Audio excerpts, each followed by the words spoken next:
Hey guys! Welcome back to my channel. So ngayon, i-unbox natin tong Ugreen USB 3.0 4-port switch. Sa loob ng box, merong dalawang USB cables and itong manual. So ito pala guys ay USB male cable na 3.0 parehas.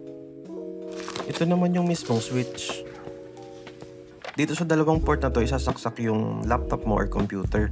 And USB Type-C na 5 volts naman para sa power supply. So in case magkakabit ka ng external drive or magkakabit ka ng hub, kailangan mong gumamit ng power supply. Ito namang kabilang side is 4 na USB port. So pwede ka magkabit dyan ng mouse, keyboard, printers. Lagyan mo na lang ng power supply kung kapusin sa power. Dito, gumamit ako ng USB-C na OTG kasi walang USB-A itong laptop na to. So hindi pwedeng gumamit dito ng USB cable na USB-A to USB-C, kailangan OTG. Or gumamit ka ng USB hub kung meron ka.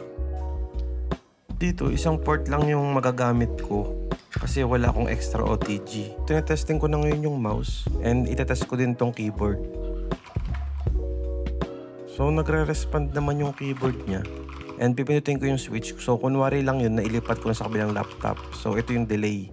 And then, ito pinindot ko ngayon. So, 2 seconds lang yung delay niya para dun sa kabilang port. Kung kulangan ka naman sa 4 na port, pwede ka magkabit ng USB hub. And kung gagamit ka ng external drive, that's the time na pwede kang gumamit ng power supply. Ang masasabi ko lang, kung dalawa yung computer nyo and tamad ka ng maglipat-lipat ng mga cables, bagay na bagay sa'yo to. Kung may natutunan kayo sa video na to, please like and subscribe to my channel and hit the bell icon.